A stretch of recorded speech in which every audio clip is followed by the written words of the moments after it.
So in this video, we'll talk about halitosis. Now coming on to the word halitosis, halit means bad breath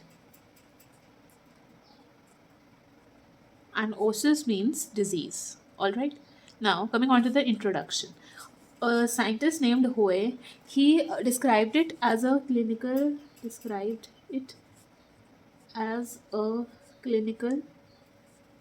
entity in 1874.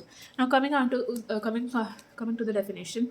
So what is halitosis? It is basically a foul smell or odor emanating from oral cavity. Alright, according to Carranza. Now other names: Fetor ex oris, then Fetor oris, then bad breath, malodor, stomato dysodia. Alright. Now coming on to the classification. It is of three types. The first one being the genuine halitosis. Then second one being the pseudo halitosis. Third one being the halitophobia. Now let's talk about each one. Now genuine halitosis, either it can be due to physiology, that is it can be physiological, or it can be pathological. Now in physiological, it will be due to tongue coating.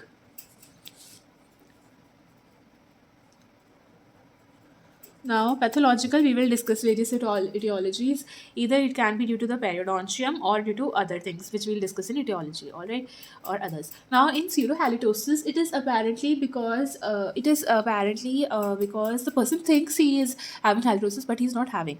So it occurs in apparently healthy individuals.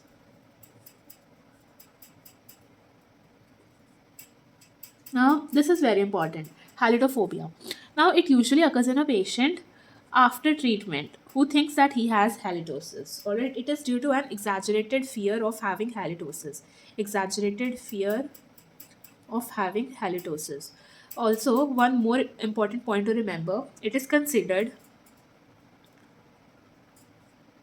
as a variant of monosymptomatic hypochondrial psychosis or Ekbom's syndrome. Alright. Now coming on to the etiology. Now etiology, we will divide it into two: intraoral and extraoral. Now intraoral, it can be first of all because very common reason due to poor oral hygiene. Then it can be due to the presence of dental caries in the oral cavity. Then it can be due to periodontal diseases. Now periodontal diseases like nug, nup, then due to the dry socket or infection or some carcinoma. Now in extraoral, it can be due to diabetic ketoacidosis, it can be due to the hepatic failure, renal failure, or it can be due to the pharyngo esophageal diverticulum. Then it can be due to the gastroesophageal reflux disease disorder, GRD. Then it can be due to tuberculosis or some lung disease. Then it can also occur because of some food intake. Alright. Now in diabetic ketoacidosis, we will have a fruity smell. Alright. In hepatic failure, we will have a cadaver-like smell. Alright. Cadaver-like smell. In renal failure, you will have a urine-like smell. Acidic smell, GRD. Alright. Then in tuberculosis and lung disease, you will have a putrefactive type of smell. Okay. And in food intake, basically because of garlic, onion, or spices. Alright. Now let's talk about the pathogenesis of halitosis. In pathogenesis of halitosis, first of all, what we see is there is proteins in food, then in saliva, then in GCF. Okay, gingival clavicular fluid. I will also make a video on this. Then what we see is the bacterial protease. They act on these proteins and convert them into peptides. Now, these peptides are further converted into a smaller units, but the host protease also acts on it and it converts it into some soluble compounds. First of all, it will convert it into a sulfur compound and then it will convert it into a volatile compound. This is very common silly mistake that people usually do. First, it will be converted into sulfur compounds, then into volatile sulfur compound. Then it will also be converted into polyamides. Then it will also be converted into short chain fatty acids and others. All right. Now let's talk about it. Now for volatile sulfur compounds, you have to remember three names, and you can remember it by MDH. Okay. Now by M we have carptan, methyl carpatan. Yeah. So by D you have dimethyl sulfide and H2S, hydrogen sulfide. All right. By polyamides, you must remember PIC. Okay. So by PIC, you will remember putrescin, indole, and cadaverine. By short chain, very easy to remember. There's no need for mnemonic, but you can use it as BP. Propionic acid, butyric acid, valeric acid, and isovaleric acid. For others, you can remember acetone. I hope it's visible. Acetone. Then you can remember acetaldehyde and ethanol diacyl. All right. Now, what do they do? First of all, first action is they increase the cell permeability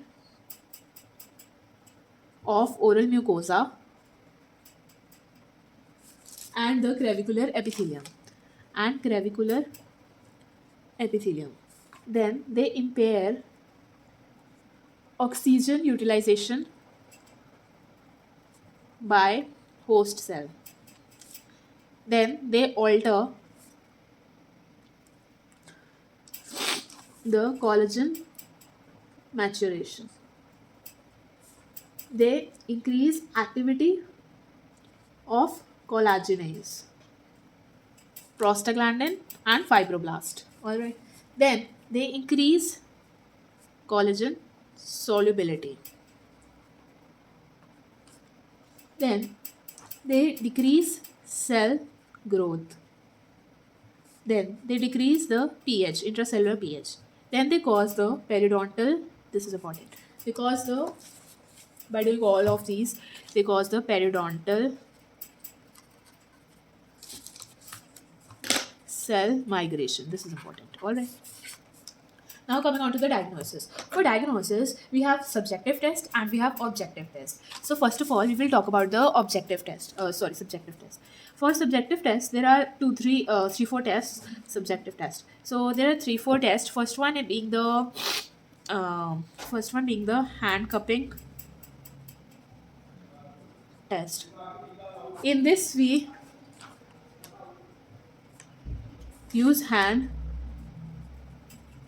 as a cupping agent and ask and breathe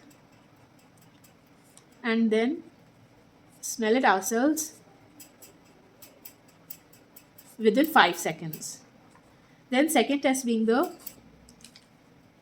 hand wrist licking test. This is also similar. In this, we lick the wrist and then we smell it in 5 seconds by a distance of 3 centimeters. All right. Then there is a spoon test. In this, we take the outer portion of the spoon and we basically lick off the portion of the spoon and then we assess it. Then another one being we can ask another person also to rate what the smell is tasting. It is smelling like. So now then fourth one is important, which is the dental floss test. In this, what we do is we use an unwaxed floss in interproximal areas and then we assess it. Now, instruction to the patient before first visit.